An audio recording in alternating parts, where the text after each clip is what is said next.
Ito ba ta makaigsunan, ganining kahapon nun, ang Diyos nagpadala ka na mo, aron sa pagdasig ka nimo. Ayaw kabalaka, tungod kay kining among pag-ani diri, usa lang ang tuyo, aron mapresenta namo ang datong gugmas Ginoo. Among girespeto ang matag-usa nato nga mga tinuan or atong ginitawag denomination. Ni amin tungod kay buot namo nga maka-encourage kanimo. Kay karong panahon na gikinahanglan ang panagdinasigay. Amen. Krisis na kaayo, hastang inita na. Ang gikinahanglan karon matag-usa nato makabatog paglaom. Nga taliwala sa krisis o kapait o mahal na paliliton, importante nga naa kay pagsalig sa Dios. Usa ikaw karon nga nakadungog karon nakasimpan ni Malay, napakahigayon nga mo ani bini kay magahimo mig libre nga pagpangampo. Unsa nga klase nga balatian gibalibara na pagkadoktor, cancer ba na, wala nagmatter unsa nga klase nga ngalan nga balatian. Niyame anda mo tabang nimo pinagi sa mga pagampo. Amen. Salamat sa mga kaigsunan nga naa diri. Excited pa ta sa buhaton sa Ginoo karon. Pataas ta mo ta excited. Nga kumpiyansa ta karon kaponon nga naay buhaton ang Ginoo nato. And of course, salamat sa mga batanon nga nagpresenta karon. Nagtuo ko nga kung ikaw naminaw, mitanaw sa presentation na ato'y mensahe nimo. Amen. Naay mensahe nato mga kaigsunan. So nini nga kaponon tuguti ko nga magahisgot ka ninyo sa gugma sa Ginoo sa iyang pulong. Nabay Bible sa tubalay? Nabay Bible sa inyong mga balay, mga kaigsunan? So, samtang naminaw ka diya, pwede ka mag-take-note ng mga bersikulo and then imong i-review. Kaya ang pulong sa Dios pagkaon sa atong kalag. Amen! Kitang tanan, dili pwedeng di mo kaon. Lisod kayong magutman ta. Amen! Pumatod pa nila, delikado pastor, kay makabuang. Busa nga naipulong sa Ginoo. Aron nga kini atong kinabuhi masangkapan sa grasas Ginoo. Nga kung unsa man ang kahimtang nimo karon, kung saligan nimo yang pulong, muhatag ni hingpit nimo nga direction. Makahatag kalinaw, makahatag pagtuo, makahatag og kalipay sa atong kasing-kasing. So nili kapunon magaigsunan atong tunan ang pulong sa Ginoo. Apan before ko mo padayon, pwede bang magamputa para sa pulong? Aron ang iyang pulong karon dili masayang, dili mausik. Ako kang encourage nga paminaw lang sa pipila ka minuto. Total din man ni magdugay. Niya lang ni aron magtanong sa pulong sa Ginoo. Niya ni aron magpugas sa mensahe ni Kristo. Kay nagtuomi nga walay pulong ni Kristo nga dili motubo. Walay pulong sa Dios nga dili mamunga. So mag-amputa lang sa pulong aron nga imo ning masabtan o mo-absorb ni sa imong kasing-kasing. Mag-amputa, ipiyong imong mata, iduko ang imong ulo. Langit ng namahan, Diyos nga magagawom sa tanan. Ikaw ang Diyos nga nagbuhat sa langit o sa yuta. Ikaw ang Diyos ni Abraham, Diyos ni Isaac, Diyos ni Jacob. Ikaw ang sagyapon ng Diyos sa mga apostoles. Ikaw ang sagyapon ng Diyos kamong isampit karon. Among i-acknowledge Ginoo ang imong sagradong presensya karon. Salamat niini nga buhaton. Ikaw mo'y nagplano niini. Ikaw mo'y naghatod na mo dinhi. Busa nag-ampo ang imong alagad karon. Nang imong presensya karon, mukuyalap ani nga dapit. Walay usa karon nga dili makasilati sa milagro. Amahan nag-ampo ko nga karong urasa matao Ginoo ang bagong kinabuhi. Pinagisagahom sa imong pulong. Lord, ang imong pulong muhatag hupay sa kasing-kasing. Muhatag paglaon kanila. Magkabaton sila pagtuo. And Lord, karong panahon na, gikinanglan sila musalig kanimo. Lord, mo establisar sila relasyon kanimo. O ang imong pulong karon, muhatag Ginoo kadasig kanila. Maabdi ng salabutan. Maabdi Lord ang ilang spirituhanon nga understanding. Karong urasa Ginoong Dios, among gigapos ang tanang demonic stronghold niini nagdapit tanang klaseng witchcraft ani nagdapit among gigapos by the authority of the name of Jesus, by the power of the Holy Ghost. I decree and I declare the blood of Jesus over this place in the name of Jesus. Walay balatian karon nga di maayo, walay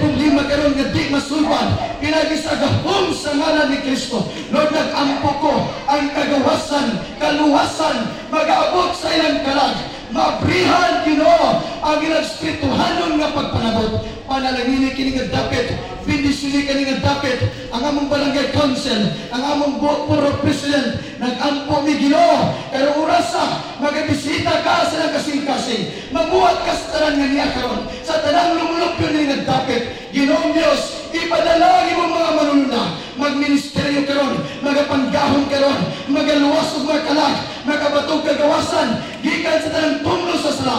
Salamat Ginoo, pero urasa imo nang gitubag ang among mga pag-ampo. Atong gihalad kanimo kini nga buhaton. Dalaygon ka Holy Ghost. Salamat sa imong gahom. Dalaygon ka Dios. Himaya dumor gahom alang kanimo. Pinagilaman sa kadako sa kamahal. Sa pangalan ni Kristo Jesus nga among Ginoo, ang tanan mo singkit og amen.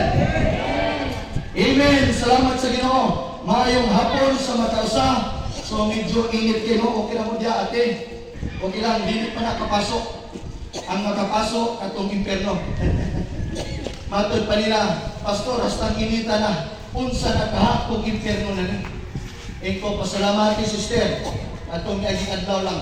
Pasalamat kay sister, kay wak pata sa impyerno. Karon ang panahon nga mamalantong tanga, doon na day impyerno, sumala sa Bible. Pero tungod kay dili man ta disdain sa impyerno, kay gimahal man tas Ginoo. Muna nga, gitagaan ta gigayon, aron makahinulsol pa ta. Amen. Makapangalagan pa tas Ginoo, makasurinder pa tas Ginoo. Inay mo abay, inaigsoon.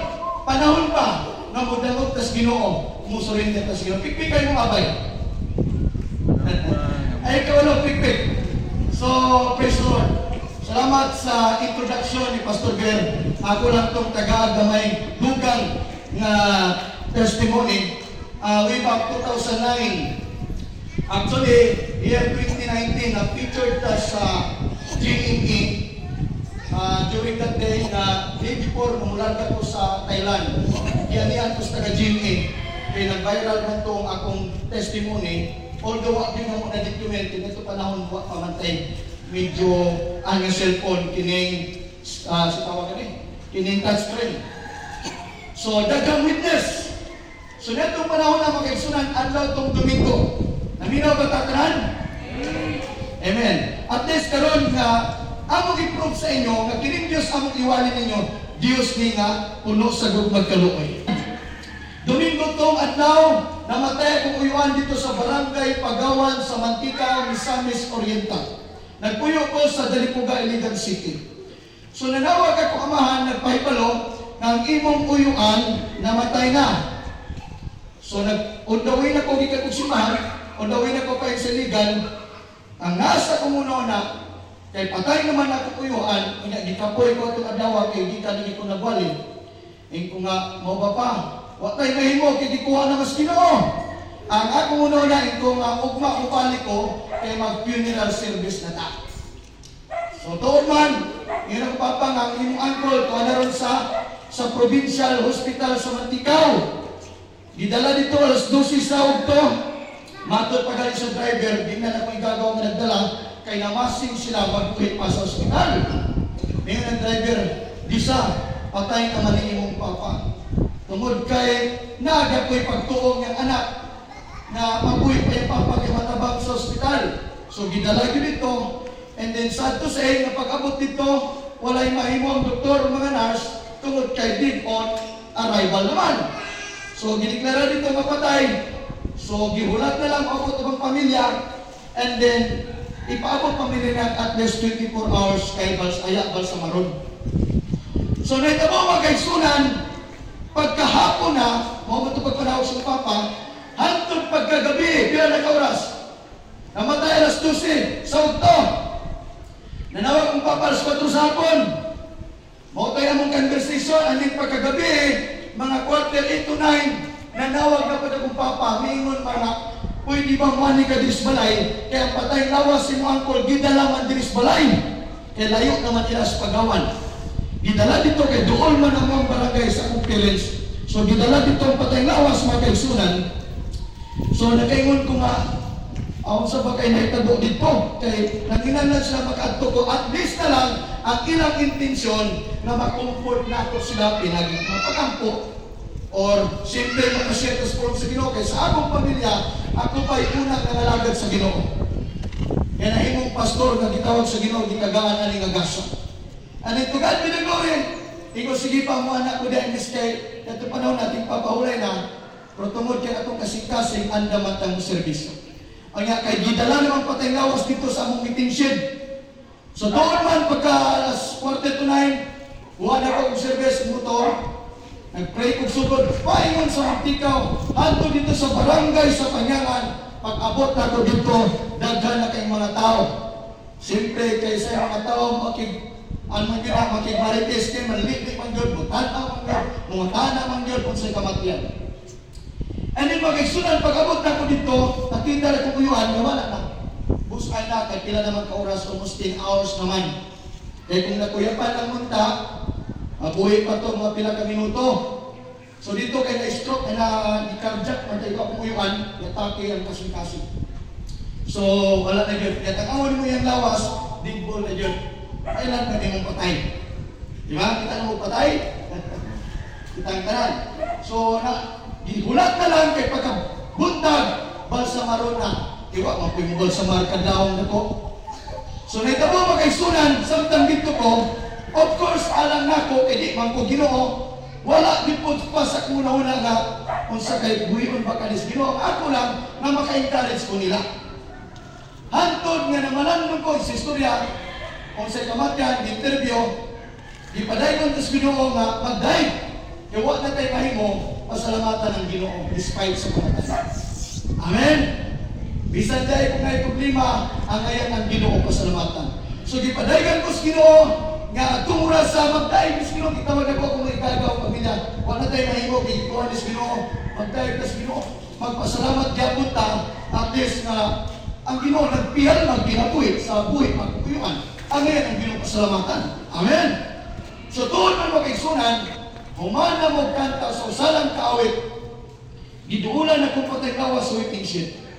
Gilians na ko ang dughan, nag-ampo ko, gikansin na kong spiritus kamatayon. Siguro more or less than 3 minutes, pag ingon na kong amen, may kirig man ang lawas. Pag kirig sa lawas, wala ginustitan ng kurinti. Kirig-kirig ang lawas, nakalibang na limaw itae. Nakalibang dagang tae, nakaihi. Misika ang mata, may bakod na murag kining sumbi ba nga nakanana. Kaming tanan nga na dito, na nasyak ni tanan, kay gibuhi man sa Ginoo ang akong buwan. Ako pagpagatusog kayo Ginoo. Nabuhi ang akong uyuan of 13 years. Hallelujah! Amen! Bago lang namatay atong yaging tuig, muna ugma, muadto ko dito, bigyan ko sa asawa, Pastor, sumad sa imong uyuan siya pagkamatay. 1 year, maglitson ni ugma. Atong ugma, manaon tagitson. Now, ngano ako nag-share ninyo? Ako uyuan na puwi pag 30 ka tuig, o silang tanan nangalagad sa Ginoo. Ang isang anak nila na babae na imong pastura, o naninyo karon o usa sa mga agent diha sa Toyota company.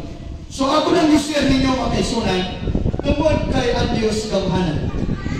Amen. Now, tungod ko sa pagbasa nining diritas pulong sa Diyos mga kaisunan. Diritas sa praise the Lord. Juan mga kaisunan. Imanin yung versikulo, common man yung versikulo. Juan 10 versikulo 10, matod pa sa pulong sa Diyos, hallelujah, apan, ang sumunod sa verse 9, ako ang puntahan, ang musulod, agi kanako maluwas, makasulod gawas siya o makakaplag siya o masibsib. Apan ang kawatan mo ani, aron lamang sa pagpangawat, pagpatay o paglaglag, mianhi ako, aron makabaton kamo o kinabuhing madagayaon. Uban mo na ko sa pag-ingon, kinabuhing madagayaon. Kinabuhing madagayaon. Hallelujah! Na magkaigsunan, ang milagro sa Ginoo sa kinabuhi nato magkaigsunan, dili nato kabayad sa sakit. Usa sa milagro sa Ginoo nato mabuhi pagkakaroon. Amen. Milagro na. Matod pa sa kukinahan, ang taong natulog o tulog, nag-practice o kamatay. Kinsa ba nato dire nga natulog ka, nasayod kung sa imong hitsura. Wano? Muna ang milagro sa Ginoo kada adlaw. Ang pangutana, nagpasalamat ba kaniya? Nagpasinuwag ba kas Ginoo nga maayos sa imong kinabuhi? Now, dili nga kahaponon, ang rason kaniamin, aron sa pag-remind kanimo na naa siya nakakita sa imong kahimtang o andam siya sa pagtubag sa imong pagpaginahanglan. O mato pa diri ni Kristo, nagpahibalo si Kristo na naay kawatan. Kinsay kawatan? Kinsay kawatan? Mao ang yawa. Matod pa sa John chapter 8 verse 44, diskutan na diya ang yawa. Namang kawatan nga makakon. O matod pa diri nga ang kawatan, ang trabaho niya, pagpatay, paglaglag, o pagpangawat. O si trabaho sa yawa, pagpatay, paglaglag, o pagpangawat. Apan ningon si Kristo, mialis siya aron sa paghatag kanato o madagayaon nga kinabuhi. Abi ninyo mag-igsunan, pagpaingon na mo din pagawas na mo dito Santa. Dunay na aksidente dito. Tingala mi nga daggang mga tao, dunay mga ambulansya duha ka buok. Duna na ko'y kinabuhi, pasiguro na kalas na punto. Nga may bangga dito mag-igsunan sa dako kayong kining truck na puno og mga butaw. Try to imagine, nag-parking na ang truck, may bangga dito sa kasakinan. O ang ilang dagway sa kasakinan na ikot mag-igsunan. Ang kinabuhi sa tao. Kabalo ba ka nga karong panahon na hastang daghana aksidente? Kinsay nagkanutis ana? Hastang daghanang aksidente sa kamatay. Now, paminaw mag-igsunan, ang trabaho sa yawa, pagpatay, paglaglag o pagpangawa. Matod pa ni John Ramirez, usa ka former nga satanist leader sa Amerika. Yang gi-expose ang iyang trabaho so na kinato panahon na nailalong pa siya sa pamalaot ni taning mag-igsunan, nailalong siya sa kakultis na grupo. Ingong nga satanic group mag-igsunan, usa sa ilang trabaho matod pa niya. Naa sa mga demon spirit nga ilang i-designate, i-assign nila sa mga kadalanan nga muhatag o aksidente sa kadalanan. Usa na sa trabaho sa yawa. Matod pa niya, usa sa dali na bilang nga mamanipulate ng mga driver kanang hubog. Kanang na-influensyahan sa drugs. Matod pa niya. Makaigsunan, importante karong panahon na nga mabalyo nimo na imong kinabuhi. Ang trabaho sa yawa, pag-ilag sa tao. Ilalong ka sa bisyo. Ilalong ka sa druga. Ilalong ka sa tanang pamaagi ni kalibutan na din ang tao malaagan siya, malitag siya sa gitawag addiction. Nganong dunay dagang na rehab tungod kay na-addict sa druga. Ngayon na nagkumain ang kinabuhi kay na-addict sa bino, na-addict sa bisyo. Mga kaisunan, karong orasa kailangan masayip ka. Ang solusyon nimo, ang solusyon nato na makabaton kang kagawasan gikan sa tanang addiction, gikan sa tanang gapos sa yawa, si Kristo ang imong gikinahanglan. Amen. Sa next na verse, si Kristo mingon na He is the good shepherd. Siya ang maayong magbalantay. Na unsa may angay dapat buhaton sa tao karon. Ang buhaton sa tao karon, makigrelasyon ka sa imong magbalantay. Amen. Kinsay puntahan na to? Si Kristo. Ang musulod niya, makabaton sa kaluwasan. Kaya nagpasalit siya, kung makasulod ka kang Kristo, mugawas kang musulod.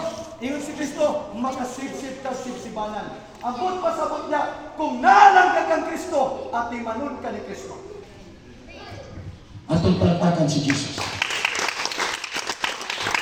Mga kaigsunan ko, usa sa mga maibutang imo karong pamarandungan. Nganong si Kristo namatay sa Kalbaryo sa krus.